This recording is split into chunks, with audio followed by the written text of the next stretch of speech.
Oke, Assalamualaikum warahmatullahi wabarakatuh. Berjumpa lagi dengan saya Didik Kurniawan. Nah, kita masih melakukan pembahasan untuk video materi kali ini. Kita membahas satu topik atau tema tentang corporation. Nah, di video materi part yang ke-8 ini kita akan melakukan pembahasan satu soal. Tentu saja pembahasan soal di sini ini akan tampak lebih menarik karena kita akan membahas soal terkait dengan corporation yang tahun lalu atau periode lalu itu dikeluarkan untuk dikerjakan sebagai soal di ujian tengah semester. Oke. Kita lihat soalnya dan nanti kita akan kerjakan. Ini soal UTS yang ada di tahun lalu, berarti tahun 2019 terkait dengan corporation. Oke. Kita lihat dulu, kita pahami dulu soalnya, baru kemudian kita kerjakan.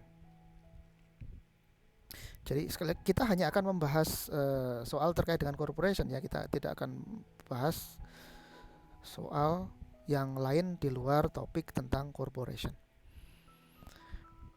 Berikut statement of financial position bagian ekuitas dari PT Standard untuk periode tahun 2018.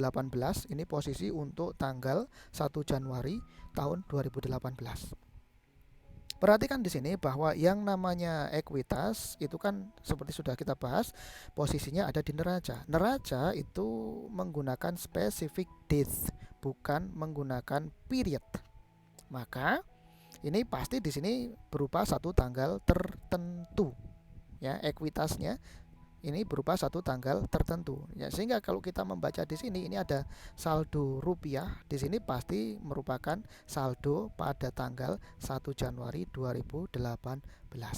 Sehingga 1 Januari 2018 ini mestinya adalah saldo awal, beginning of the period. Nah, sekarang kita lihat saldo masing-masing komponen ekuitas yang ada di neraca untuk pada tanggal 1 Januari 2018. Share capital dash ordinary. Oh, ini berarti saham biasa. Rp1 par value. Oh, nominal value-nya adalah Rp1 per lembarnya. Kemudian 1 juta shares authorized. Oh, ini 1 juta lembar saham diotorisasi. Artinya jumlah lembar saham total yang akan diterbitkan oleh perusahaan dan tercantum ini jumlahnya di akta pendirian atau ADART-nya adalah sebanyak 1 juta lembar. 700.000 shares issued and outstanding. 700.000 lembar saham sudah diisut dan outstanding. Sudah diisut dan outstanding. Kalau kita lihat di sini, maka ini jumlah lembar yang diisut dan jumlah lembar yang outstanding, jumlah lembar saham maksudnya, yang diisut dan outstanding jumlah lembarnya sama, yaitu 700.000. Maka kita dapat ambil kesimpulan bahwa pada saat tanggal 1 Januari 2018 perusahaan ini, PT Standard ini dia tidak memiliki saldo saham treasury atau treasury shares-nya nggak ada, saldonya 0. Oke. Kemudian share capital dash ordinary nilainya berapa? Nilainya adalah 700.000. 700.000 dari mana? Pastinya ini berasal dari jumlah lembar saham yang isut. Ya, yang isut, tidak hanya outstanding ya. Jumlah lembar saham yang isut diterbitkan dikalikan dengan par value-nya. Jumlah saham yang diisutkan 700.000, par value-nya 1. Sehingga 700.000 kali 1 sama dengan 700.000. Ini merupakan share capital dash ordinary. Kemudian share capital dash preference $10 par value. Ya, par value-nya untuk saham preference-nya adalah $10 per lembar. Kemudian 5.000 lembar shares issued and outstanding.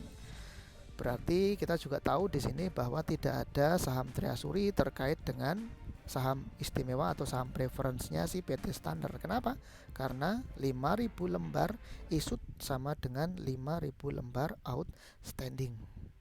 Sehingga total nilai share capital dash preference-nya adalah 50.000. Dari mana 50.000? Yaitu dari jumlah lembar saham preferen yang issued dikalikan dengan par value-nya, yaitu 5.000 shares dikalikan dengan 10 sama dengan 50.000. Saya ulang, 5.000 dikalikan 10 sama dengan 50.000. Oke. Berarti soalnya sudah benar ya, sudah kita cek ya. Kita lakukan cek soal dulu sebelum kita mengerjakan, dan data-data yang diketahui di soal ini sudah sinkron. Gimana Pak kalau misalkan terjadi kesalahan? Terjadi kesalahan misalkan gini. Share capital dash ordinary RP1 var par value 1 juta shares authorized, 700.000 share issued and outstanding. Kemudian di sini ditulis misalkan RP 1 juta. Nah, itu jelas salah itu. Ya, soalnya sudah cacat atau salah. Nah, kalau ini sudah kita cek share capital dash ordinary nilai setorannya, dan share capital dash preference nilainya 50.000 dan 700.000 ini sudah betul, sudah cocok sesuai dengan konsep teori. Kemudian share premium dash ordinary adalah 1.400.000. Nah, kalau yang ini kita nggak perlu cek, nggak ada masalah kan gitu ya. Kita nggak bisa ngecek. Karena mau misalkan angkanya saya ganti 1 juta, itu pun tetap secara substansi soalnya betul, nggak ada masalah. Saya ganti cuma 200.000 boleh Pak? Boleh, betul juga, nggak ada masalah. Kalau ini diganti menjadi 0 boleh Pak? Boleh. Berarti seumur-umur perusahaan ini, PT Standard ini menerbitkan saham, dia tidak pernah mendapatkan market value di atas par value. Paham ya? Kemudian share premium preference-nya 25.000. Return earning-nya 125.000,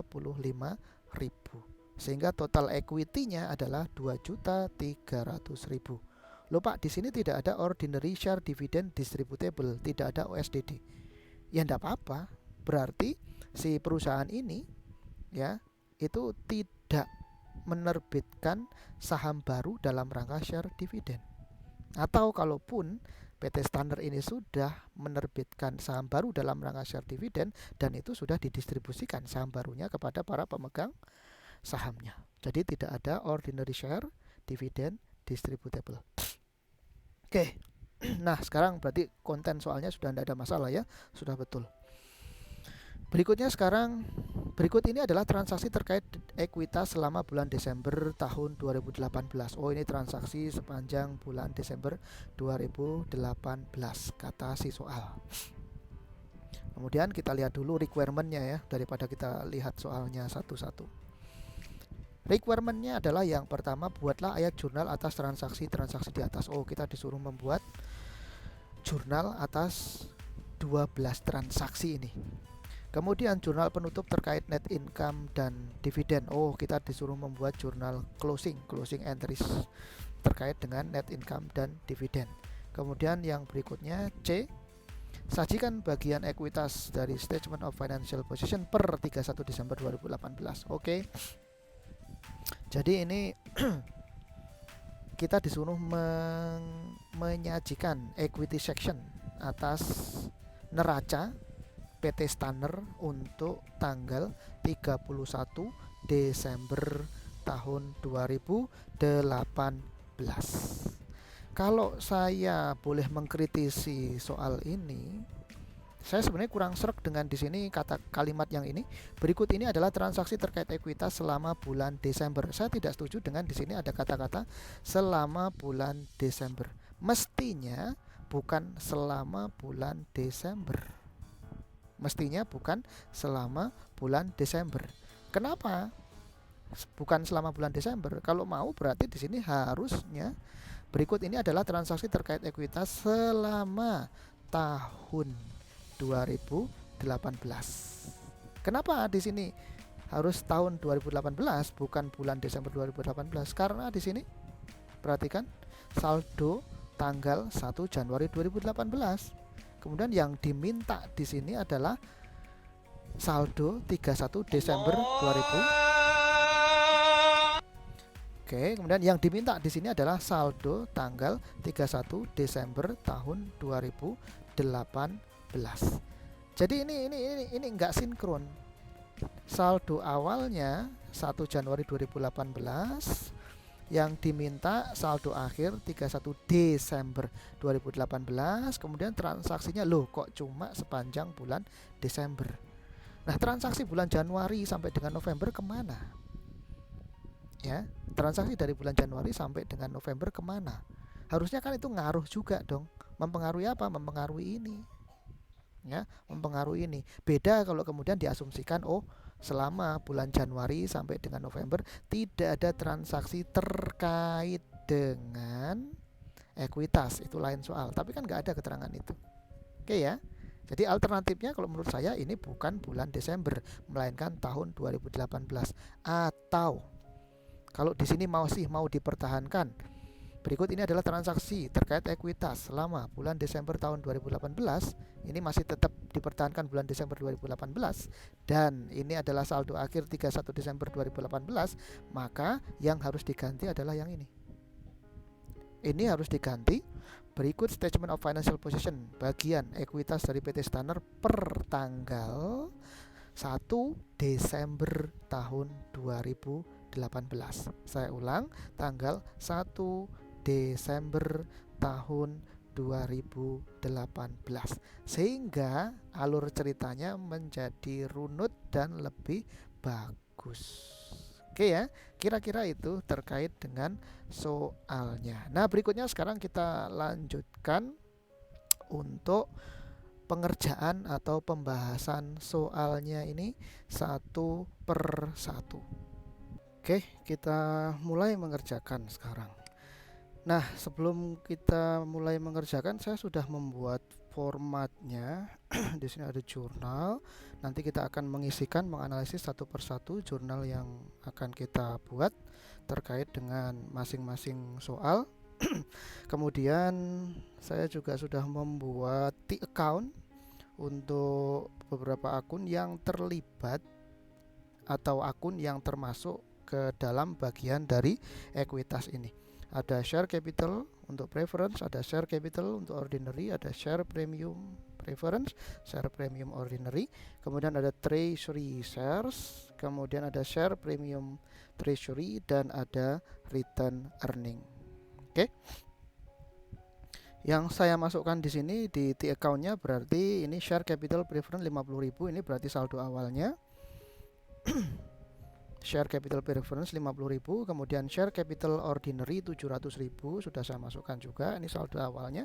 Kemudian share premium preference 25.000 dan share premium ordinary 1.400.000. Coba kita cek betul ya. Share premium ordinary 1.400.000 dan share premium preference-nya cuma 25.000. Kemudian yang terakhir returning saldo awalnya 125.000. Kita cek returning saldo awalnya 125.000. Oke, betul ya. Nah, sekarang tinggal kita bahas satu persatu, soal demi soal. Yang pertama adalah kita diminta untuk membuat jurnal. Oke, kita lihat di sini nomor 1 transaksinya. Diterbitkan 50.000 lembar saham biasa tanpa nilai nominal sebesar 165.000. Berarti ini adalah issued share. Share-nya share apa ini? Share biasa ya, saham biasa. Issued ordinary share. Ordinary share saya singkat OS gitu aja ya biar cepat. Issued ordinary share. Kemudian no par. Ya, no par value kan ini ya, no par value tanpa nilai nominal sebesar 165.000. Kemudian kalau kita lihat teorinya kan di sini adalah no par ya, no par. Share capitalnya ini sementara di sini par value, dia punya par value. Mungkin saja pada saat satu tanggal tertentu di bulan Desember karena ini bulan Desember tadi ya, dia menerbitkan saham tapi dia nggak mengacu kepada par value-nya yang Rp1 per lembar tadi ya, sehingga pun kemudian dia no par. Dan ketika kita lihat di sini, kita tanya ada nggak nilai penggantinya, nilai par pengganti atau stated value-nya ada nggak? Oh, ternyata nggak ada juga, nggak ada stated value juga atau di sini. Oke, kalau begitu di sini juga no stated value. Nah di sini no stated value. Nah, kemudian kalau ada kasus penerbitan saham baru, issued new shares, Kemudian no par value. Kan kalau kalau kita menerbitkan saham baru, satu perusahaan corporation menerbitkan saham baru, kan kita tanya, nanti ada dua nilai yang akan diperhatikan di situ, yang akan dipertimbangkan di dalam penerbitan saham baru. Nilai yang pertama adalah nilai saham nominalnya atau par value. Yang kedua nilai saham yang berlaku di pasar atau market value. Nah, khusus untuk yang nomor satu ini, maka kita sudah ketahui no par value. Oke, no par value. Kita tanya lagi, ada nggak stated value? Oh, nggak ada juga stated value-nya. Oke, kalau tidak ada par value, tidak ada stated value, maka simpulannya kita nanti akan mencatatnya based on realisasi kas yang diterima. Dan tidak ada premium atas saham yang diterbitkannya. Tidak ada pengakuan atas premium on share. Oke ya. Maka mencatatnya gimana ya, gampang saja. Berarti jurnalnya adalah debitnya tentu saja adalah cash yang dia terima, dan di sini nggak menyebutkan ini ditukar dengan cash atau dengan non cash asset gitu ya. Kalau di sini nggak ada keterangannya, jelas pasti di sini adalah setorannya dalam bentuk uang tunai atau cash, sehingga cashnya akan didebit.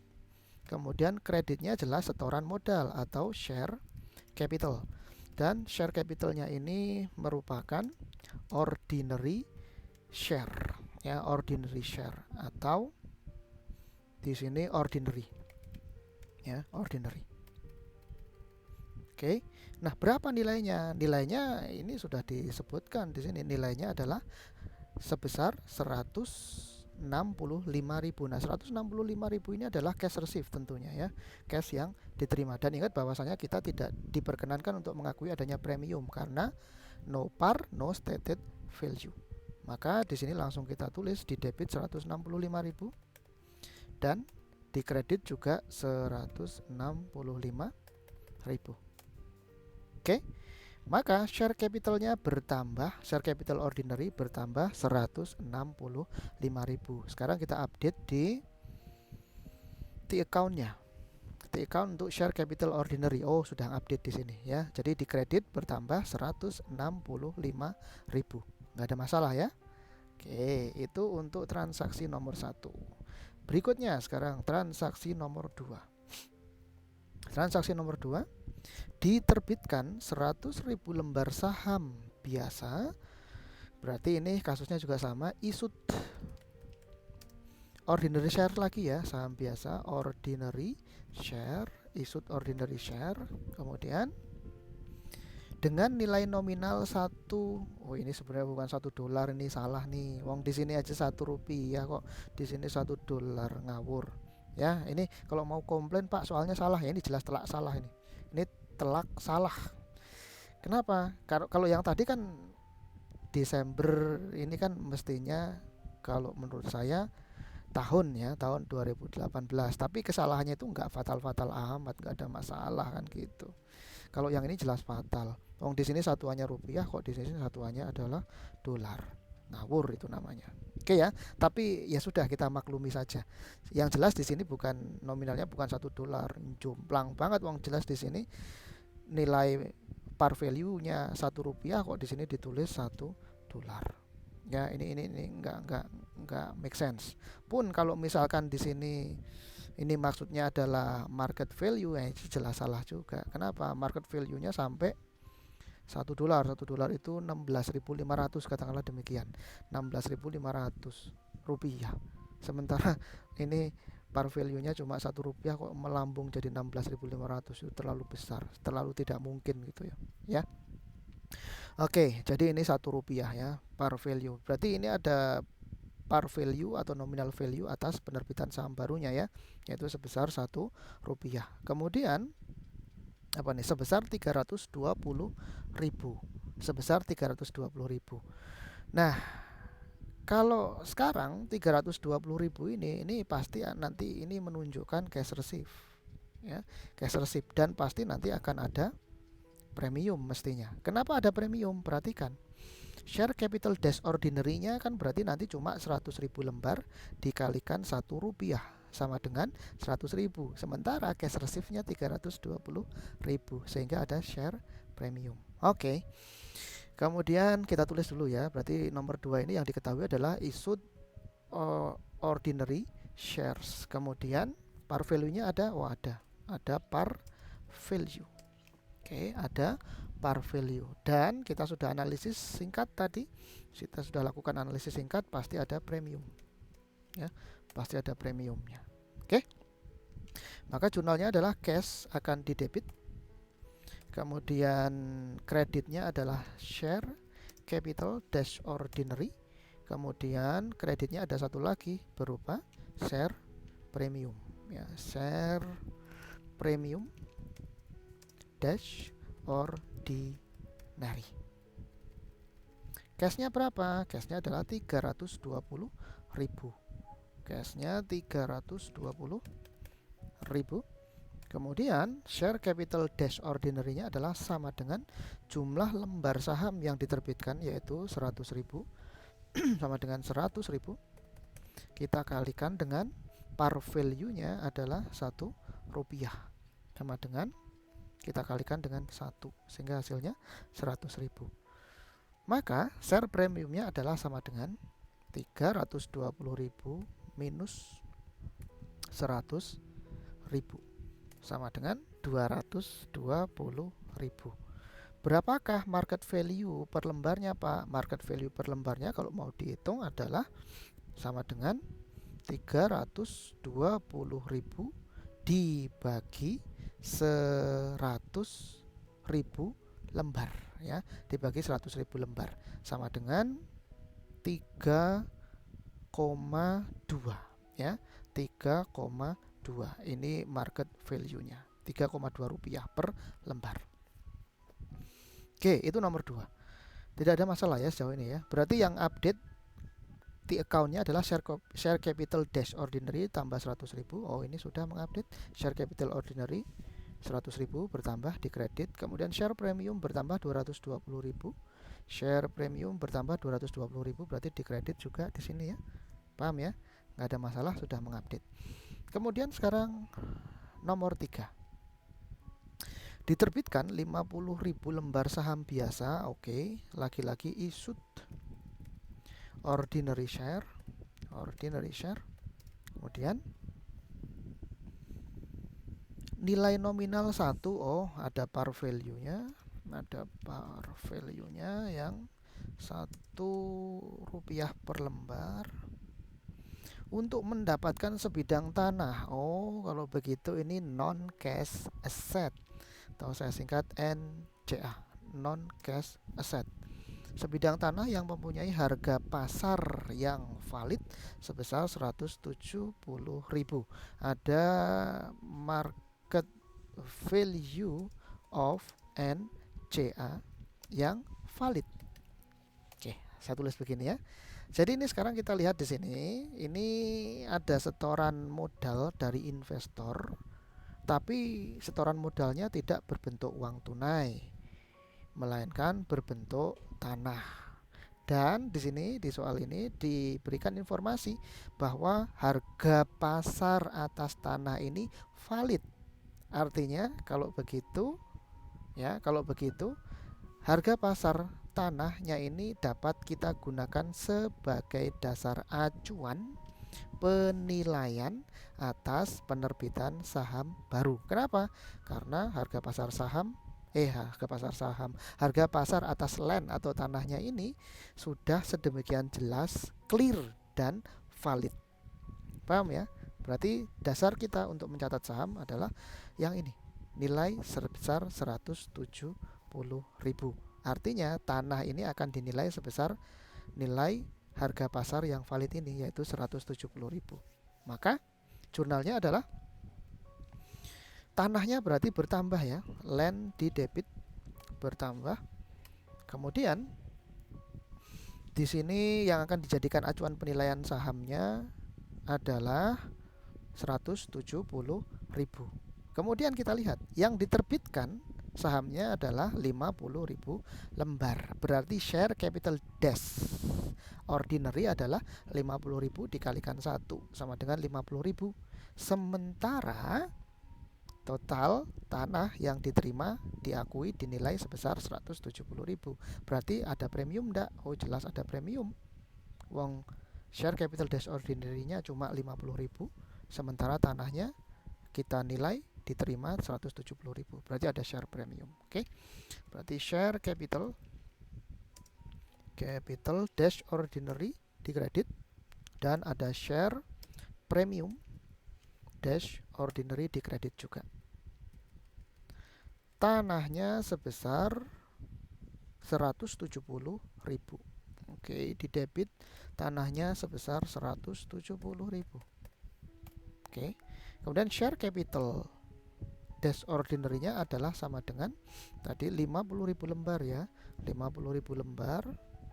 Oke, 50.000 lembar dikalikan Rp1 sama dengan 50.000, sehingga share premium dash ordinary-nya adalah sama dengan 120.000, yaitu 170.000 dikurangi 50.000 sama dengan 120.000. Paham ya sampai di sini ya? Oke, kemudian kita cek update di account-nya. Land nggak usah kita update, kita nggak butuh karena ini bukan ekuitas ya. Land itu adalah aset, bukan ekuitas. Kemudian share capital dash ordinary bertambah 50.000 ya, ini sudah update 50.000 bertambah. Kemudian share premium dash ordinary bertambah 120.000, yang ini berarti ya share premium dash ordinary bertambah 120.000 di kredit. Oke, itu soal yang ketiga. Kemudian transaksi keempat kita lihat, diterbitkan 5.000 lembar saham biasa. Aduh, saham biasa lagi. Oke, issued ordinary share. Oke, 5.000 lembar saham biasa tanpa nilai nominal. Oke, no par value. Kemudian tanpa nilai nominal untuk pembayaran jasa rancangan sistem informasi perusahaan sebesar Rp15.000. Jadi ini sebagai exchange atas setoran modalnya adalah berupa jasa rancangan sistem informasi perusahaan. Kalau begitu ini non cash asset juga ya. Ini juga NCA, non cash asset, tapi beda dengan NCA yang sebelumnya. NCA sebelumnya itu berupa land, kalau ini NCA ini adalah berupa expense. Aset loh, kok expense kok aset Pak? Iya, ini adalah aset. Asetnya sudah expired, sudah digunain semua sehingga berubah menjadi expense. Sama juga kasusnya seperti supplies. Supplies itu kan aset ya, aset. Tetapi ketika sudah digunakan kemudian akan berubah menjadi supplies expense. Nah, kurang lebih kasusnya sama seperti itulah ya. Saya tidak perlu bicara itu dan jelaskan itu panjang lebar ya, karena itu materi di semester lalu atau di pengantar akuntansi pengantar 1. Oke. Kemudian berarti kasusnya ini yang akan kita jadikan acuan yang sangat jelas, acuannya adalah yang ini, yaitu 15.000. No par value berarti ya sudah, no par value, no stated value, ya sudah acuannya tunggal, yaitu tinggal kita pakai yang expense atas jasa rancangan desain sistem informasi sebesar 15.000. Nah, kemudian kalau kita lihat di sini, ini kan no par value, no stated value. Berarti kalau gimana kalau no par value, no stated value? Ya jelas, langsung saja di sini debitnya expense dan kita tidak diperkenankan untuk mengakui adanya premium. Kenapa? Karena no par value, no stated value. Jadi tidak ada premium on share-nya, nggak ada. Maka debitnya di sini adalah ini tadi ya, beban rancangan sistem informasi. Misalkan ini akunnya namanya adalah, misalkan ini perancangan sistem informasinya dalam rangka untuk mendirikan perusahaan gitu. Sehingga oke lah kalau begitu debitnya saya tulis di sini organization expense. Debitnya, kemudian kreditnya adalah share capital tentunya, karena ini sebagai gantinya si desainer sistem informasinya dibayar dengan saham, maka kreditnya adalah share capital dash ordinary. Oke, berapa nilainya? Yaitu 15.000, sebesar 15.000.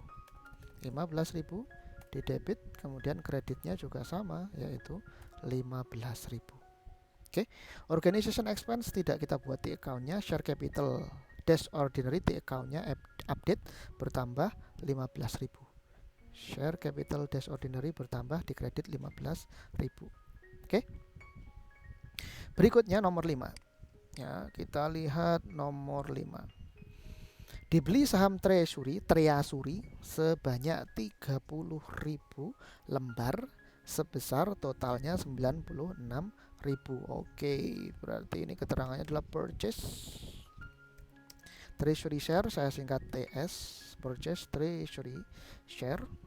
Kemudian pasti metode yang digunakan adalah at cost method. Ya, at cost method. Jurnalnya bagaimana? Itu simpel sekali, bahwa treasury shares itu bukan aset ya. Ini treasury shares merupakan kontra equity. Kalau kontra equity, ekuitas itu ada di sisi sebelah kanan, tanda sama dengan berarti kredit. Berarti kalau treasury kan kontranya equity, kontra kredit, berarti letaknya di sisi debit. Sehingga kita tulis di sini treasury shares-nya bertambah di debit. Kemudian kreditnya adalah cash, karena dia mereakuisisi sahamnya dengan jalan membeli. Kalau dia membeli perusahaan ini, PT Standard ini, pasti dia mengeluarkan cash.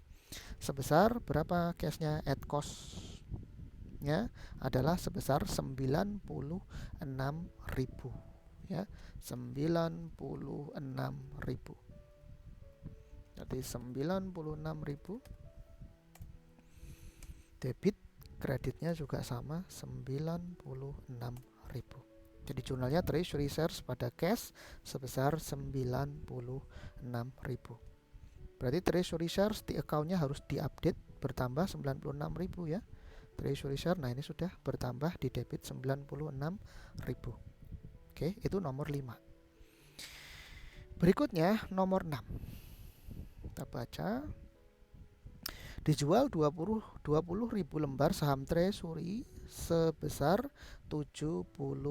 Oh, ini berarti cash receipt-nya 70.000 berarti ya.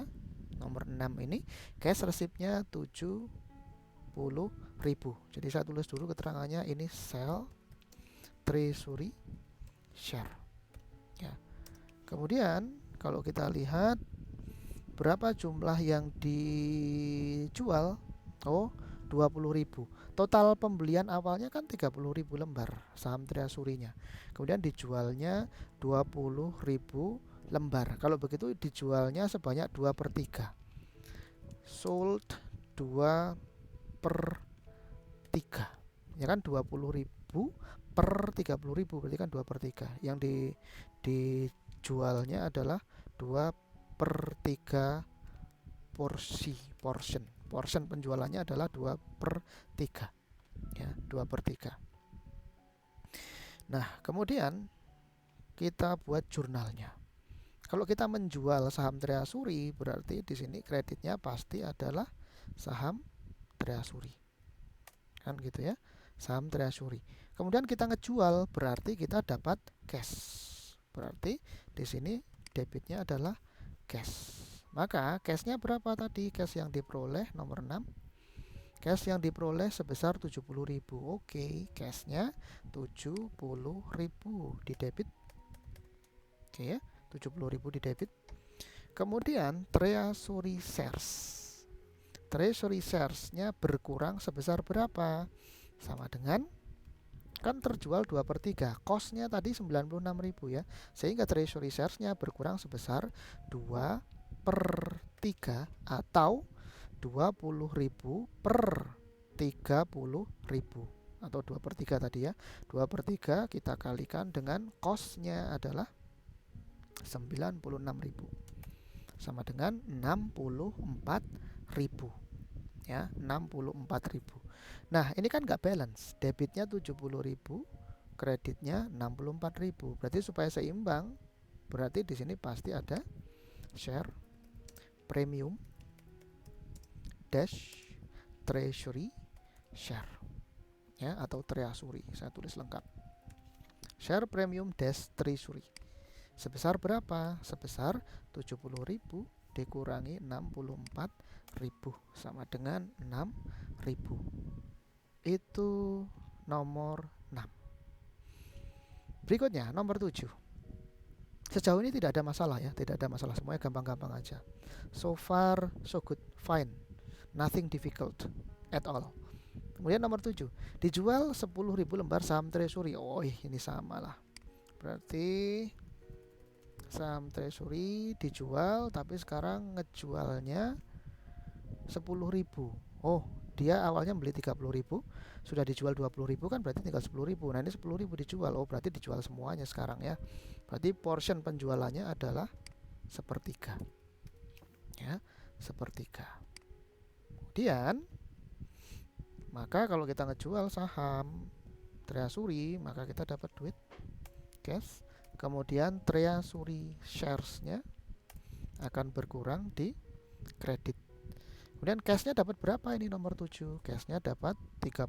Oke, cashnya dapat 30.000. Kemudian treasury shares-nya berkurang sebesar sama dengan sepertiga bagian dikalikan nilainya adalah sepertiga dari 96.000 nilai awal.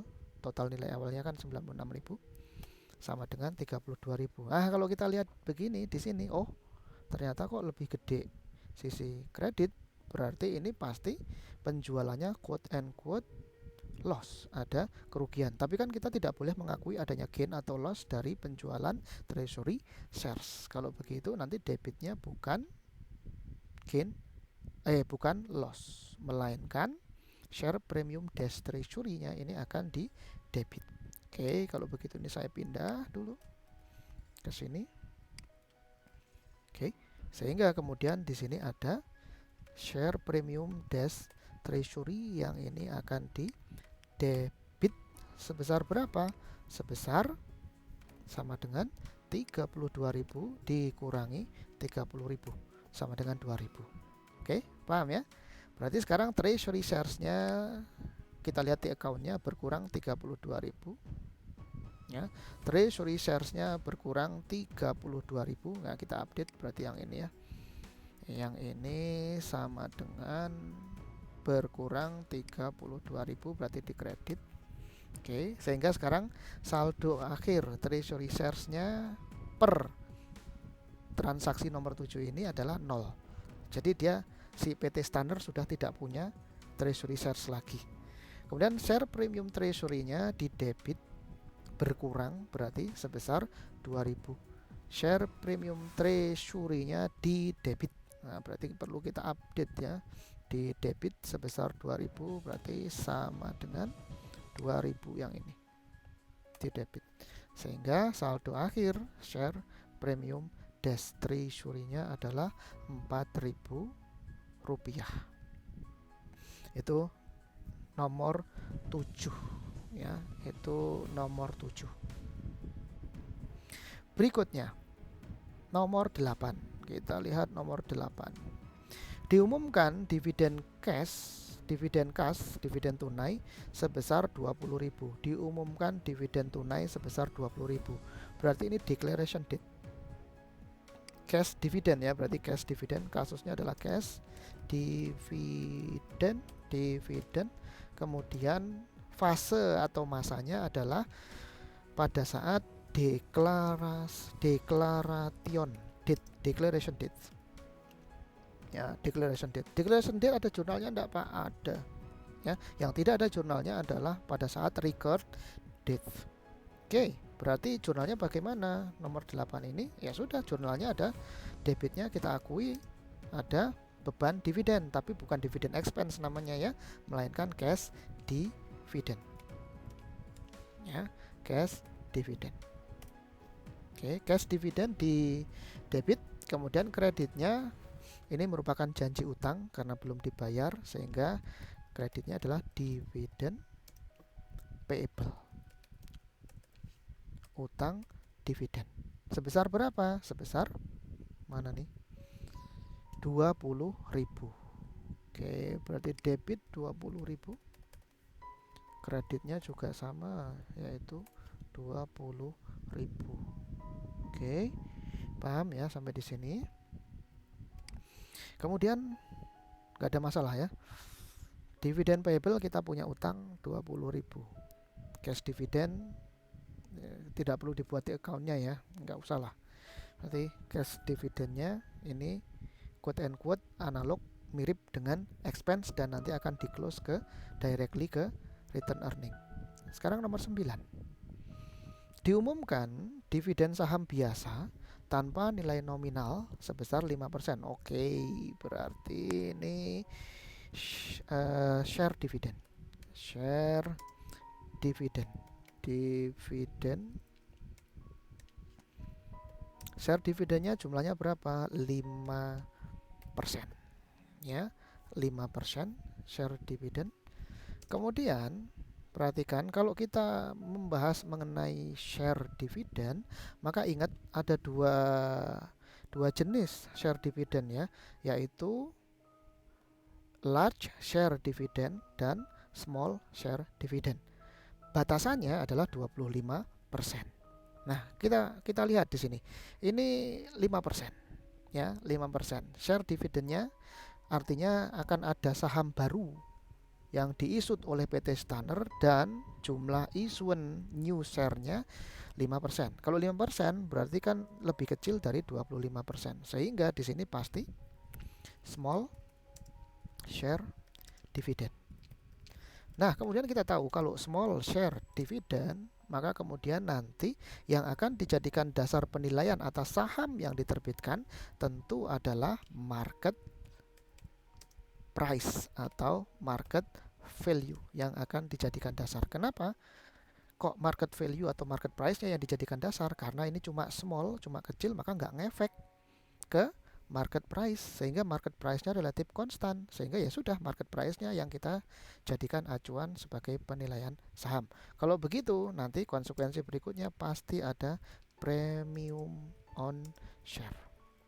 Ya, ada share premium atau premium on share. Oke. 5% dari jumlah semua jenis saham biasa yang beredar. Wah, ini saham biasa ya, ordinary share. Dan diketahui harga pasar saat itu adalah sebesar Rp2 per lembar. Berarti market value atau market price-nya diketahui. Saya tulis di situ MV, gitu ya. Oke. Kemudian nomor 9, nomor 9 diumumkan. Ada satu lagi keterangannya. Ini adalah masanya masih declaration date. Ya, declaration date.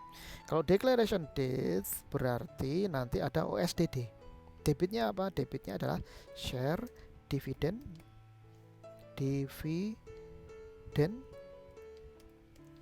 Oke, debitnya share dividend. Kemudian kreditnya pasti OSDD, ordinary share dividend, yang akan didistribusikan. Ordinary share dividend distributable. Berapa nilainya? Nilainya adalah sama dengan 5% tadi ya. Sama dengan 5% ya. 5% dikalikan jumlah lembar saham yang beredar. Dikalikan jumlah lembar saham yang beredar. Oh, kalau begitu kita harus mencari terlebih dahulu berapakah jumlah lembar saham yang beredarnya dong, Pak. Jawabannya adalah yes, definitely. Berarti ini kan enggak diketahui di situ. Berarti kita cari dulu. Oke, kita cari dulu ya. Share outstanding sampai dengan pada transaksi nomor 9. Oke. Share outstanding. Berarti saya singkat OS gitu aja. Outstanding share. Outstanding share. Oh, supaya tidak nyaru di sini OS gitu aja ya. Outstanding share. Outstanding share pada tanggal 1. Tadi kan ada tanggal 1 tadi saldo awal ya. OS pada tanggal 1 Januari Januari ya. OS pada tanggal 1 Januari. OS tanggal 1. Ya, oke lah tanggal 1 gitu aja, OS 1 gitu ya. OS 1, OS pada tanggal 1 adalah saldonya, kita lihat 700.000 share issued and outstanding. Oke, outstandingnya ada 700.000 lembar. Oke, 700.000 lembar. Oke, 700.000 lembar. Kemudian kita sisir satu persatu ya. Yang ada share capital di kredit kita sisir satu persatu. Nomor 1, transaksi nomor 1, share capital ordinary di kredit. Oh, berarti ini issued. Diterbitkan 50.000 lembar. Oke, berarti ordinary share pada transaksi nomor 1 ya, transaksi nomor 1 sebesar sejumlah berapa tadi? 50.000 lembar. Oke, berarti bertambah 50.000 lembar. Kemudian nomor 2 diterbitkan lagi 100.000 lembar saham biasa. Oke, berarti OS transaksi nomor 2 bertambah 100.000 lembar ya, 100.000 lembar. Oke, 100.000 lembar. Kemudian transaksi nomor 3 tadi diterbitkan lagi lembar saham biasa 50.000 lembar. Oke, OS 3, transaksi nomor 3 sebanyak 50.000 lembar lagi. 50.000 lembar. Kemudian kita lihat transaksi nomor 4 diterbitkan lagi 5.000 lembar saham biasa. Oke, berarti OS 4 50.000 tadi ya. 5.000 cuman. Oh, 50.000, 100.000, 50.000, 5.000. Oke, 5.000. Kemudian kelima dibeli saham treasury. Berarti ini outstandingnya berkurang ini ya. Berarti ini ada TS, saya singkat TS, treasury shares dibeli. Dibeli berapa? Dibeli untuk transaksi yang kelima. Transaksi yang kelima. Berarti kalau treasury shares berarti ini nanti akan mengurangi ya. Ini akan mengurangi, berarti minus berapa nih?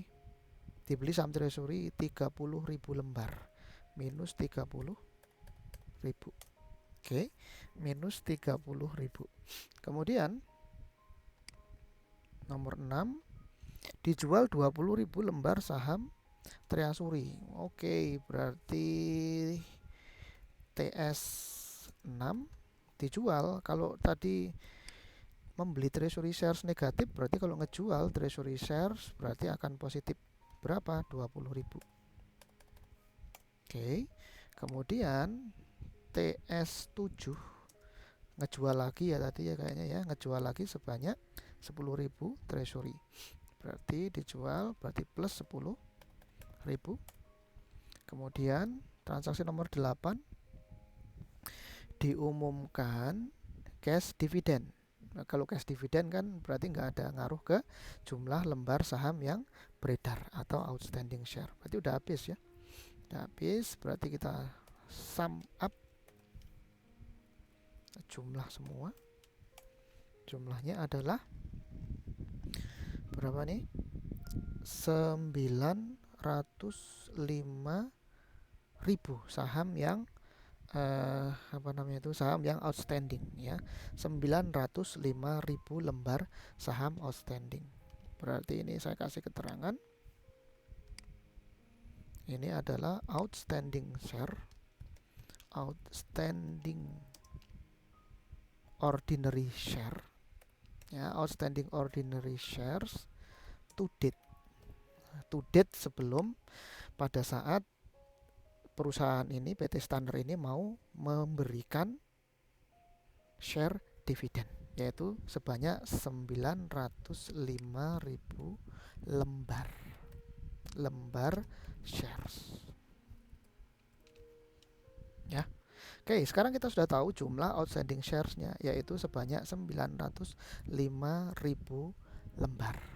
Kalau begitu ordinary shares dividend distributable-nya bisa kita hitung, yang nanti akan menjadi ordinary share ordinary share yang akan menjadi share capital dash ordinary, cikal bakal dari share capital dash ordinary sama dengan tadi 5% ya. 5% kita kalikan dengan jumlah lembar saham yang harus diterbitkan kan adalah sama dengan 5% dikalikan outstanding share-nya 905.000.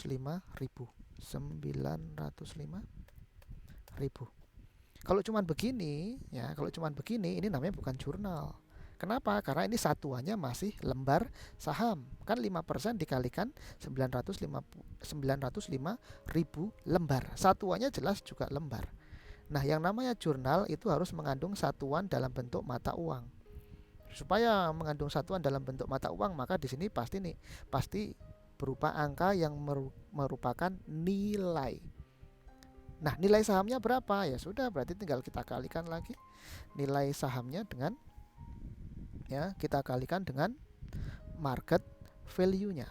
Ya, kita kalikan dengan market value-nya. Nah, market value-nya berapa? Nah, kita lihat sekarang.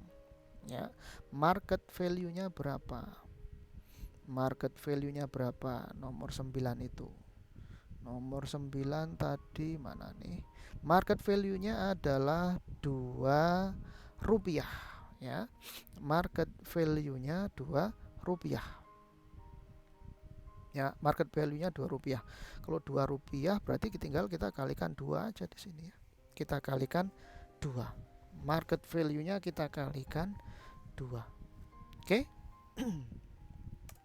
Sama dengan 90.500 ya, 90.500.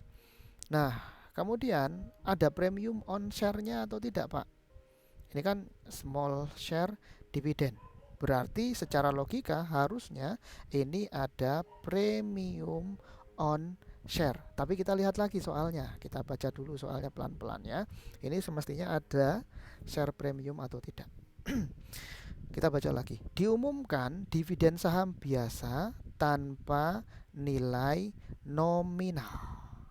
Sekali lagi, diumumkan dividen saham biasa tanpa nilai nominal sebesar 5% dari jumlah semua jenis saham biasa yang beredar, dan diketahui harga pasar saat itu adalah sebesar 2 rupiah per lembar. Nah, sekarang perhatikan di sini. Yang ingin saya tekankan di sini adalah kata-kata tanpa nilai nominal. Jadi diumumkan dividen saham. Benar bahwasanya nanti dia akan menerbitkan saham baru. Tapi penerbitan saham barunya ini, perhatikan di sini, without nominal value atau without par value. With no par value. Even juga with no stated value. Kalau tidak ada par value, kemudian tidak ada stated value, berarti apa yang bisa kita bandingkan? Apa yang bisa kita bandingkan sehingga kita bisa kemudian mengetahui, oh ini ada premiumnya segini. Kan berarti tolok ukur untuk kita mengetahui share premium menjadi tidak ada. Atau dengan kata lain, basis bagi kita untuk memperhitungkan adanya share premium kan menjadi tidak ada. Kenapa tidak ada? Karena par value-nya nggak ada, stated value-nya juga tidak ada. Sehingga gimana, Pak? Ya, sehingga berarti di sini tidak ada premium on share yang bisa diakui, ya. Tidak ada premium share yang bisa diakui. Kenapa tidak ada premium share yang bisa diakui? Tidak ada premium share-nya. Kenapa? Karena no par value, kemudian no stated value. Pak, berarti kok ini menyalahi teori dong, Pak? Kan kalau secara teori kan small share dividend itu pasti nanti akan mengakibatkan munculnya premium on share. Gitu ya, premium on share. Oke, itu betul. Tetapi sekarang pertanyaannya, oke, akan ada premium on share. Tetapi perhatikan, Ada enggak stated value-nya? Ada enggak par value-nya? Oh, enggak ada, Pak. Ya sudah, enggak ada pembandingnya. Kalau kita mau butuh untuk menghitung premium on share-nya, gimana cara menghitungnya? Enggak bisa. Enggak ada. Ya, enggak ada mekanisme penghitungan premium on share. Nah, kalau begitu bagaimana, Pak? Ya sudah, berarti premium on share-nya tidak ada. Tidak perlu kita akui. Sehingga share dividennya di debit juga sebesar 90.500. Paham ya sampai di sini ya? Jadi jangan bingung, jangan sampai terkecoh ya. Jangan sampai ketelingsut. Jangan sampai terkecoh. Oke, sekarang nomor 10. Nomor 10 apa ini? Dibayarkan dividen cash. Oke, dibayarkan dividen cash. Berarti cash dividen payment date. Payment date. Pembayaran cash dividen. Berarti dividen payable-nya berkurang di debit. Dividen payable berkurang di debit, kemudian bayar berarti cash-nya di kredit. Sebesar berapa? Ya sebesar sejumlah dividen payable, dividen yang terutang. Cash dividennya, dividen payable-nya tadi di 20.000, di debit 20.000 berarti, kemudian cash-nya juga berkurang sebesar 20.000. Selesai. Oke. Itu nomor 10. Kemudian nomor 11 dibayarkan dividen cash. Kemudian nomor 11 dibayarkan dividen saham. Oke, dibayarkan dividen saham. Berarti ini share dividen, kemudian issued atau distributionnya ya, distribution date ya, atau issued date. Oke. Maka kalau kita berada di distribution date atau issue date, maka kan kita akan mengkonversi atau mengubah yang tadi pseudo atau cikal bakal semi saham, kita ubah yang ini semi saham, kan ini pseudo saham, ini yang ordinary share dividend distributable, akan kita ubah menjadi share capital dash ordinary. Oke. Kalau begitu debitnya adalah OSDD, kemudian kreditnya adalah share capital dash ordinary. Sebesar berapa? Sebesar 90.500 tentunya. Kreditnya juga 90.500. Paham ya sampai di sini ya? Oke. Kemudian yang terakhir nomor 12. Perusahaan mencatat total pendapatan 135.000 dan total beban 75.000. Oke, berarti kita lihat di income statement-nya PT Stener, ternyata total revenue-nya 135.000 dan total expenses-nya 75.000. Kita apakan, Pak? Jelas kita closing. Berarti pembahasan di nomor 12 ini adalah closing entries ya, closing entries. Bagaimana closing entries-nya, Pak? Oke, ya tinggal kita close aja. Apa yang kita close? Yang pertama adalah yang kita close adalah expense-nya. Oke.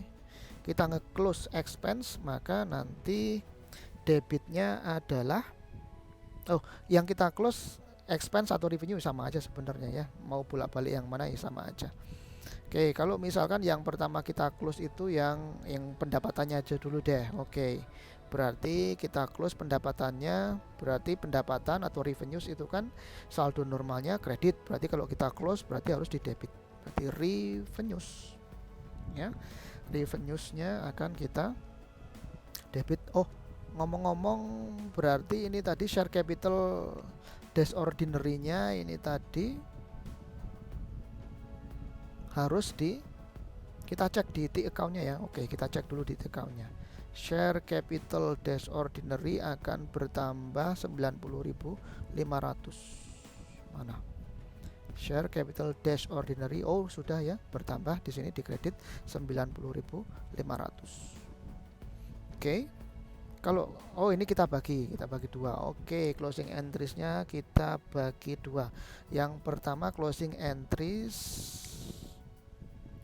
untuk nominal account. Oke, nominal account. Berarti yang pertama kita close adalah revenue. Oke, revenue kita close. Berarti revenue di debit, kemudian kreditnya adalah income summary.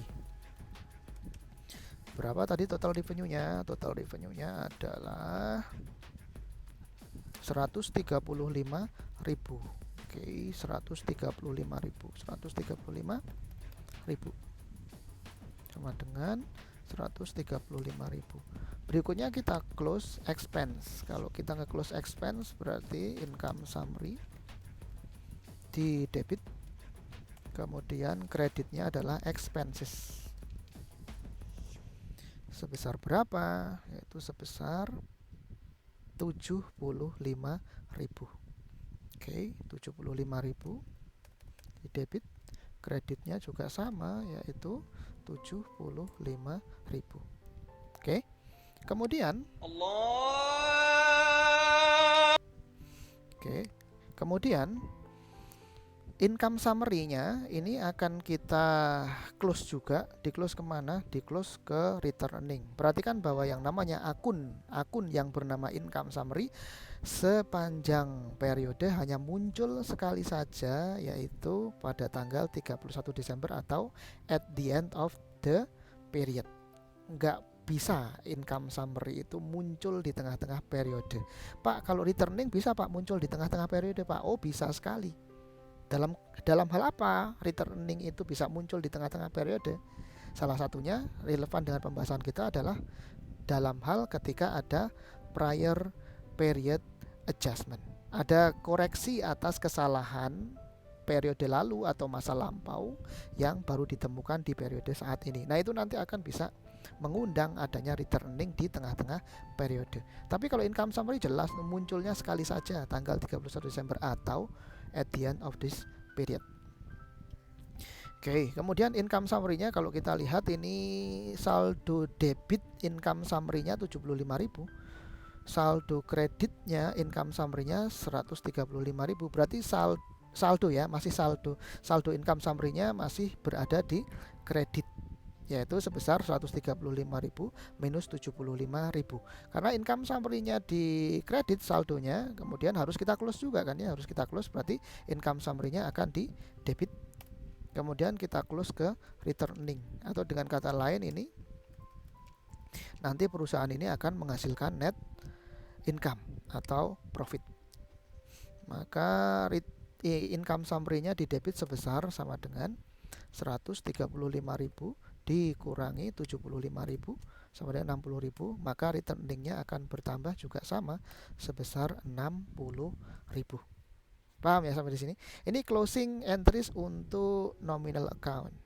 Kemudian berikutnya kita juga akan melakukan closing entries, tapi bukan untuk nominal account, melainkan untuk dividen. Dividennya harus kita closing dong Pak. Iya, harus kita closing.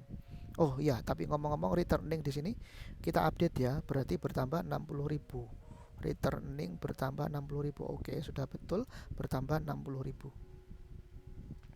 Oke, kemudian sekarang closing entries untuk dividen. Closing entries untuk dividen, ingat bahwasanya kita sudah jelaskan, kita sudah pahami bersama bahwa untuk penutupan atau closing entries untuk nge-close dividen, maka dividen ini akan directly close to return earning. Jadi tidak pakai akun perantara income summary.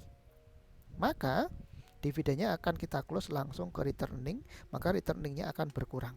Returning berkurang berarti akan di debit. Return earning berkurang akan di debit. Apa saja yang kita close dividennya? Ya kan ini perusahaan ini dua kali menerbitkan, dua kali membayar dividen, yaitu cash dividend dan share dividend. Maka itu harus kita closing semua. Maka ada cash dividend dan ada share dividend. Di transaksi sebelumnya kan kita mencatat ada cash dividend dan ada share dividend kan gitu. Cash dividendnya adalah sama dengan, kita cari ke atas cash dividendnya mana? Cash dividend ini ya. 20.000. Oke. Kemudian share dividennya kita cari share dividen. Nah, ini share dividennya sebesar 90.500. Oke. Oh, ini dikredit. Nah, ini di sini. Saya geser dulu ke sini ya. Dikredit. Kemudian returningnya berarti berapa? Ya, returningnya berarti 20.000 ditambah 90.500 sama dengan 110.500. Paham ya sampai di sini ya? Sehingga returningnya kita update berkurang 110.500. Oke, berkurang 110.500. Oke, sudah selesai semua. Ini transaksi-transaksinya kita sudah jurnal semua.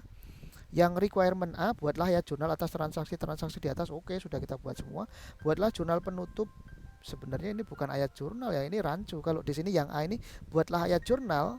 Ini otomatis sudah semuanya, yaitu dari jurnal umum sampai dengan jurnal penutupan.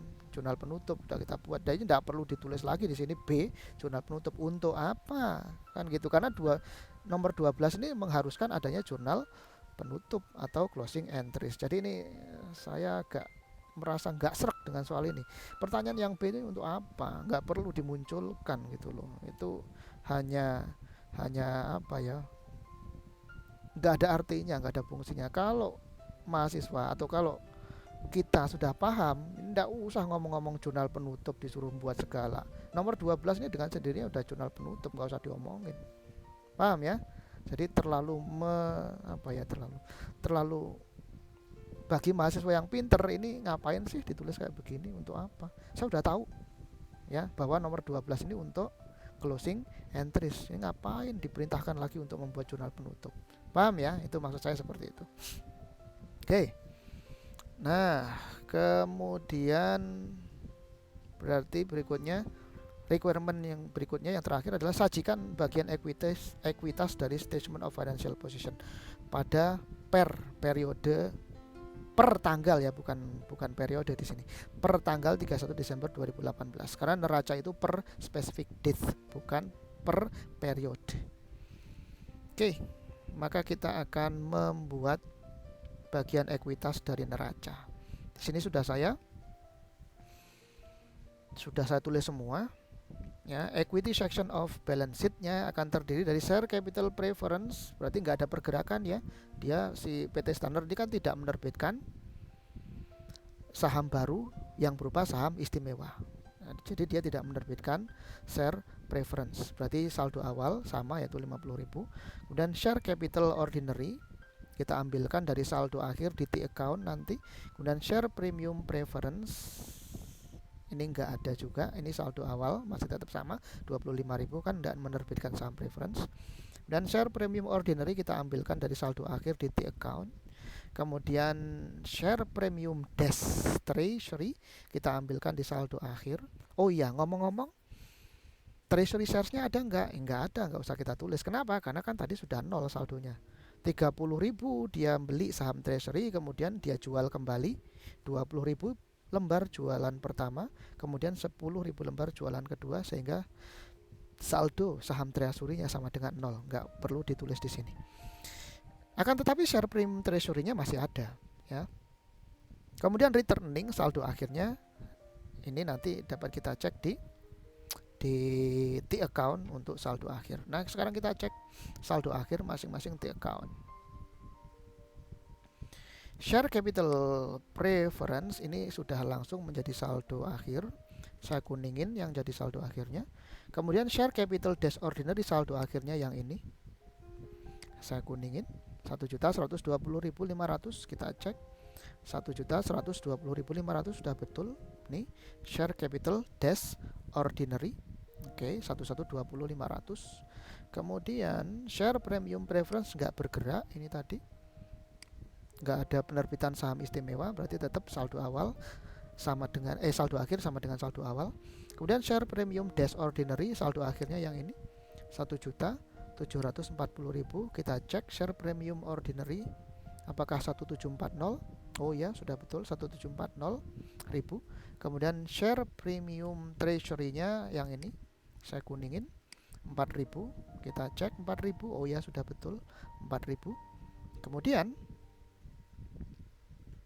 treasury share-nya 0 ya. Ini kalau saya kuningin di sini, sehingga tidak perlu saya masukkan ke bagian ekuitasnya, nggak perlu saya masukkan. Kenapa? Karena ini 0 treasury shares-nya. Kemudian return earning-nya, saldo akhirnya adalah 74.500 ya, 74.500. Oke, kita cek returning-nya 74.500. Sehingga total equities-nya ya, total equities-nya adalah 3.014.000 rupiah. Ini total ekuitas, saldo akhir ekuitas yang dimiliki oleh PT Staner pada tanggal 31 Desember tahun 2018 ya. 31 Desember tahun 2018 saldo ekuitasnya adalah 3.014.000. Paham ya sampai di sini ya? Oke, ini soal problem atau case untuk UTS tahun lalu terkait dengan corporation, tema atau topik tentang corporation. Nah, sekarang coba kita kerjakan juga soal UTS tahun lalu untuk yang soal multiple choice-nya. Oke, ada berapa nih? 8, 9, 10, 11. Oh, ada 4. Ada 4 soal terkait dengan multiple choice terkait dengan corporation, topik corporation. Kita bahas satu persatu.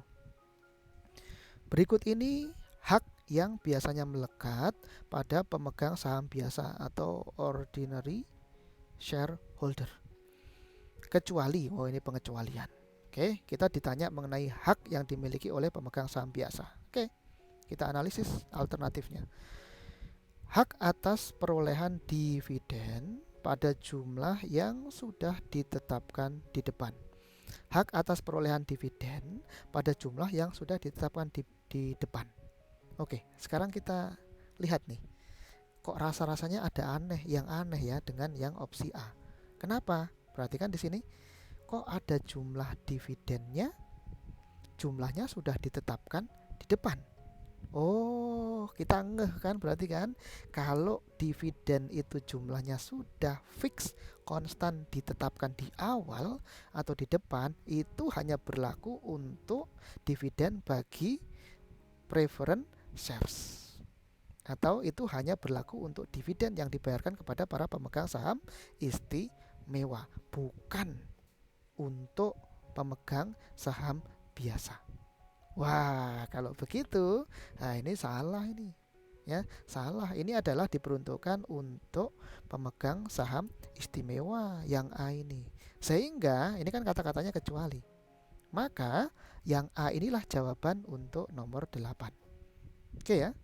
Ini kan pertanyaannya berikut ini hak yang biasanya melekat pada pemegang saham biasa. Lah, opsi A ini adalah melekat pada pemegang saham istimewa. Kan kecuali ini, kecuali. Sehingga jawabannya nomor 8 ini adalah A. Oke ya, jawabannya nomor 8 itu adalah A. Oke, saya tandai ya. Misalkan saya tandai dengan saya lingkari. Oke, jawabannya nomor 8 adalah A. Oke. Ini format shapes. No fill.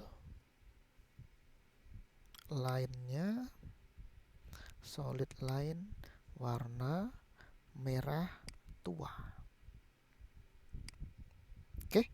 Berarti ini ya jelas ya. Jawabannya untuk nomor 8 ini jawabannya adalah yang A ya, jawabannya yang A. Ya, jawabannya yang A. Yaitu hak atas perolehan dividen pada jumlah yang sudah ditetapkan di depan, karena ini punyanya saham istimewa. Oke, nggak apa-apa, kita lihat opsi B, C, dan D. Yang B adalah hak untuk mempertahankan persentase kepemilikan saham atau preemptive right. Jelas semua pemegang saham itu punya preemptive right, termasuk ordinary shareholders. Jadi ini dimiliki juga oleh si pemegang saham biasa. Kemudian yang C, hak suara dalam rapat umum pemegang saham. Nah, kalau voting right, ini adalah voting right. Voting right jelas biasanya hanya dimiliki oleh pemegang saham biasa. Kebalikannya, kalau C, preference shareholders, dia biasanya tidak punya voting rights. Kemudian hak atas aset apabila terjadi likuidasi. Oh, semua pemegang saham atau shareholder itu punya liquidation right, yaitu hak untuk memperoleh aset apabila ketika perusahaannya itu dilikuidasi.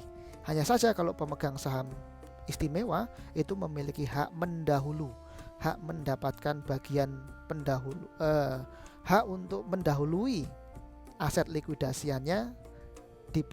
Untuk memperoleh aset likuidasiannya untuk pemegang saham istimewa itu lebih didahulukan daripada pemegang saham biasa. Oke, paham ya sampai di sini ya? Oke, jadi nomor 8 jawabannya adalah A.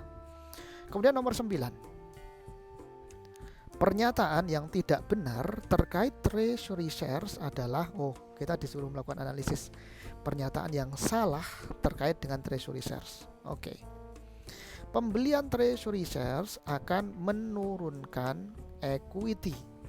Sekali lagi, pembelian treasury shares akan menurunkan equity. Benar atau salah ini? Pernyataan ini benar atau salah? Jawabannya adalah benar.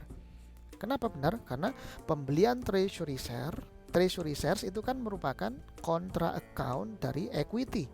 Jadi kalau treasury shares-nya itu dibeli atau perusahaan melakukan reakuisisi atas saham yang sudah diisutnya, maka kemudian ekuitasnya akan berkurang. Treasury shares-nya bertambah karena treasury shares-nya ini kan, kalau pembelian treasury shares maka treasury shares-nya akan bertambah. Treasury shares kontra akun dari ekuitas. Maka kalau pembelian treasury shares maka ekuitasnya akan berkurang atau menurun. Jadi yang A ini benar. Yang dikehendaki di soal ini adalah yang salah. Berarti A tidak kita pilih. Kemudian B, keuntungan atas penjualan saham treasury dicatat sebagai premium. Jelas. Ya, keuntungan atas penjualan saham treasury dicatat sebagai premium. Tidak ada akun gain atau loss atas penjualan saham treasury. Jadi keuntungan atas penjualan saham treasury akan dicatat sebagai premium, yaitu share premium dash treasury. Oke ya, berarti yang B benar. Maka tidak kita pilih karena yang dikehendaki oleh soal nomor 9 adalah yang salah.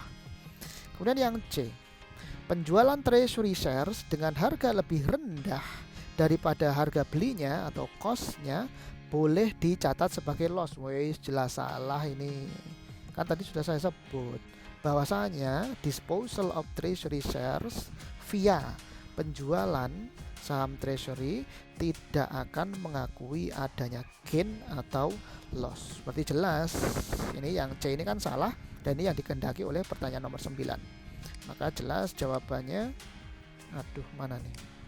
Jawabannya untuk nomor 9 ini adalah jawabannya adalah yang C.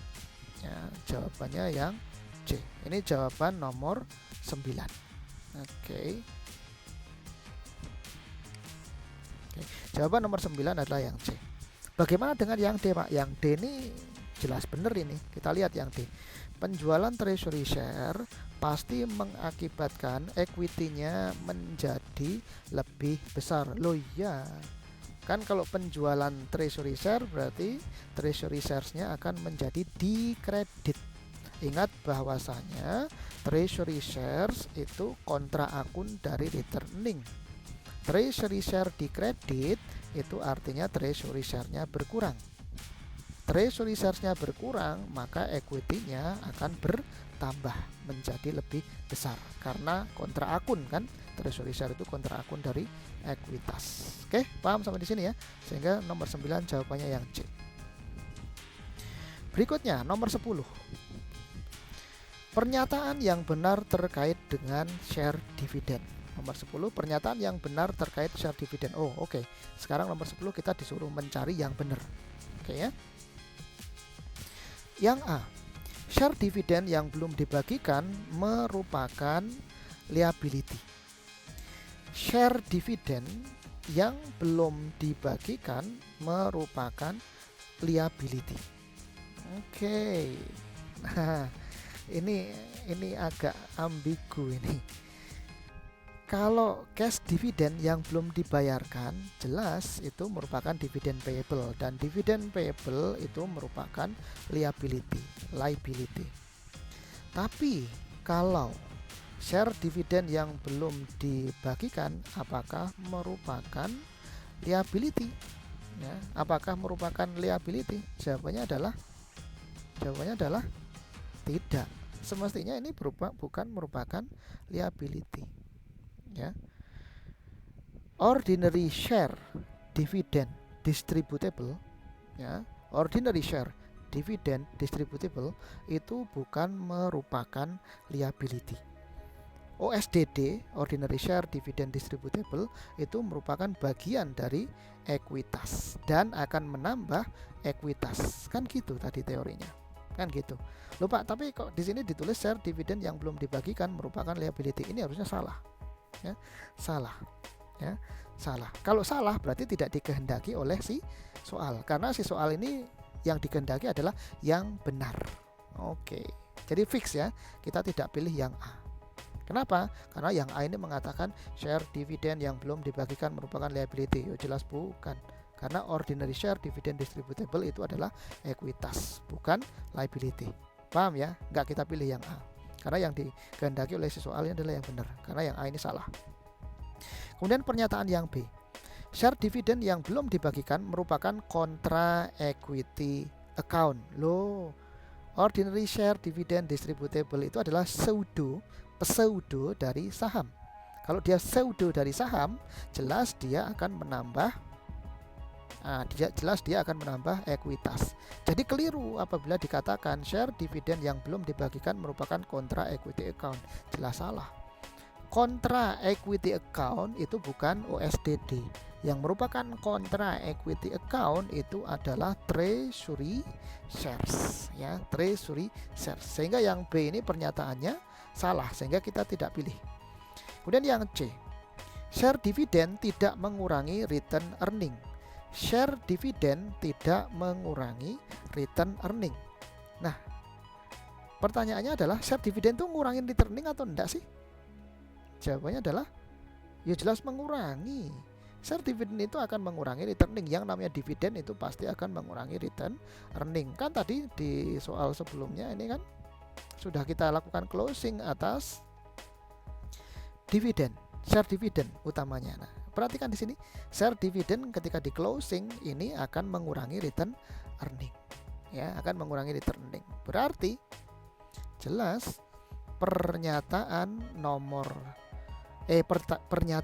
C untuk nomor 10 ini, pernyataan C share dividend tidak mengurangi return earning, ini jelas keliru atau salah, sehingga tidak kita pilih. Maka jawabannya pasti nomor 10 ini jawabannya adalah yang D.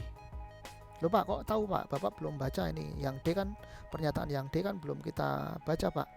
Ya kan ini pasti jawabannya cuma satu. Oke ya, berarti yang D ini jawabannya. Gak usah kita baca pun kita bisa menebak, pasti jawabannya adalah yang D. Karena yang A, B, C pernyataannya salah, sementara yang dikehendaki oleh soal pernyataan yang betul. Namun tidak apa-apa kita baca. Share dividend yang belum dibagikan sudah menambah nilai ekuitas. Oh iya jelas, tadi sudah kita bahas, sudah saya sampaikan bahwa ordinary share dividend distributable sebagai share dividend yang belum dibagikan itu merupakan pseudo saham. Ya, yang nanti ketika sudah diisut itu saham barunya akan berganti menjadi share capital dash ordinary. Maka pernyataan yang D ini benar, sehingga nomor 10 jawabannya adalah D. Yang terakhir, nomor 11. Ya, nomor 11. Pernyataan yang benar tentang return earning. Oke, sekarang ditanya pernyataan yang benar terkait dengan return earning. Oke. Pernyataan A. Return earning merupakan total klaim pemegang saham atas aset perusahaan. Hati-hati. Kita baca pelan-pelan ya, benar atau salah pernyataan ini. Return earnings merupakan total klaim pemegang saham atas aset perusahaan. Benar atau salah? Salah. Loh, kenapa salah? Total klaim pemegang saham atas aset perusahaan itu bukan return earning. total klaim pemegang saham atas aset perusahaan itu bukan returning. Kenapa bukan returning? Returning itu adalah bagian sisa usaha yang belum didistribusikan kepada para pemegang saham dalam bentuk dividen. Ya. Maka returning kalau diterjemahkan sebagai total klaim pemegang saham atas aset perusahaan itu keliru. Ya, keliru. Kalau total klaim pemegang saham biasa, atau kalimat ini saya ubah gini ya. Total klaim pemegang saham biasa atas aset perusahaan itu adalah book value per share. Ya, jawabannya itu kalau pernyataannya begitu, ya itu betul. Ya, itu betul. Karena yang namanya klaim atas aset perusahaan kan kalau kita merujuk lagi ke apa nih? Oh, enggak perlu. Kalau kita merujuk kepada persamaan akuntansi dasar itu A sama dengan L plus E, ya. A sama dengan L plus E. Aset sama dengan liabilities plus equities. Oke. Nah, aset yang dimiliki oleh satu perusahaan itu akan diklaim oleh kreditor sisi L dan akan diklaim oleh pemilik. Nah, maka klaim pemilik atas aset, sekali lagi, klaim pemilik atas aset perusahaan itu pastinya adalah ekuitas. Ekuitas itu menunjukkan klaim pemilik atas aset perusahaan. Nah, sementara yang namanya ekuitas sudah kita bahas di video materi sebelumnya. Ekuitas, isi komponen utama dari ekuitas itu kan ada dua, yaitu pemegang share capital, modal saham, dan yang kedua returning atau laba ditahan. Jadi kalau dikatakan di sini returning merupakan total klaim pemegang saham atas aset perusahaan, yo keliru mas. Nggak seluruhnya gitu loh, belum seluruhnya. Supaya benar gimana? Ekuitas merupakan total klaim pemegang saham atas aset perusahaan. Nah itu baru betul. Tapi kalau di sini returning merupakan total klaim pemegang saham atas aset perusahaan, yo jelas salah. Ngerti ya? Karena total klaim pemegang saham atas aset perusahaan itu bukan returning, melainkan ekuitas atau equity. Paham ya sampai di sini ya? Sehingga pernyataan A ini jelas salah. Sehingga ini bukan jawaban untuk nomor 11. Kemudian sekarang yang B, returning tidak terpengaruh apabila dilakukan share split. Nah, itu baru betul. Ya, baru betul. Ketika kemudian perusahaan melakukan share split, itu artinya number of outstanding shares-nya akan bertambah, tetapi par value-nya akan berkurang. Sementara total share capital-nya dipertahankan tetap sama. Nah, kalau total share capital-nya sama before dan after share split, maka artinya ekuitasnya, saldo ekuitasnya juga akan sama, baik before maupun after share split. Oke, sehingga nomor 11 ini pasti jawabannya adalah yang B. Kita perlu baca enggak Pak yang C dan D? Ya semestinya sih enggak usah dibaca ya. Kenapa? Karena kita sudah tahu jawabannya adalah yang B. Supaya cepat kan enggak usah dibaca. Tapi enggak apa-apa, untuk kepentingan analisis coba kita bahas opsi C dan D. Yang C disebutkan di sini returning hanya dipengaruhi oleh net income. Kata siapa? Returning dipengaruhi juga oleh dividen. Dividen akan mengurangi. Ya, akan mengurangi. Net income akan menambah. Tapi kalau di sini dikatakan hanya, berarti kan satu-satunya yang mengaruhi returning kan berarti net income, kata si pernyataan C. Ya jelas salah. Ya, yang mempengaruhi returning bukan hanya net income, ada dividen, kemudian ada koreksi atas kesalahan masa lalu, kan gitu. Itu yang akan mempengaruhi return earning, kan gitu ya. Jadi ada hal lain lagi, tidak hanya net income. Net loss justru itu kan net loss, net income dan net loss kan lain. Kalau net income positif, net loss itu negatif. Gitu ya. Oke, jadi pernyataan yang C ini keliru, maka bukan merupakan jawaban nomor 11. Bagaimana dengan pernyataan yang D? Pernyataan yang D dia bilang returning akan bertambah dengan adanya share dividend. Returning akan bertambah dengan adanya share dividend. Ingat bahwa share dividend itu bahasa gampangnya, simpelnya adalah mengubah return earning menjadi share capital.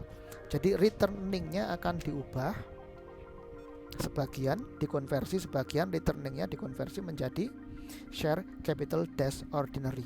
Kalau begitu, kalau cuma mengubah dari sisi returning berubah menjadi share capital, sementara returning dan share capital itu kan sama-sama berada di kolam yang sama, berada di bagian yang sama, yaitu bagian ekuitas. Yang berubah kan cuma komponen di bagian ekuitas. Kalau ditanya total ekuitasnya berubah atau tidak, ya jelas tidak berubah dong, ya. Total ekuitasnya tidak akan berubah oleh karena adanya share dividend. Oke, berarti pernyataan yang D ini salah, sehingga bukan jawaban untuk nomor 11. Returning tidak akan bertambah, juga tidak akan berkurang dengan adanya share dividend. Atau dengan kata lain, returning saldonya konstan apabila ada share dividend. Atau share dividend tidak mempengaruhi saldo return earning. Oke ya, jadi jawabannya jelas nomor 11 ini jawabannya adalah yang B. Oke, paham ya sampai di sini ya? Oke, sudah kita bahas tuntas semua soal UTS tahun lalu yang terkait dengan tema corporation. Oke, terima kasih atas perhatiannya. Saya berharap kita semua bisa paham dengan topik materi corporation yang pembahasannya sangat panjang ini.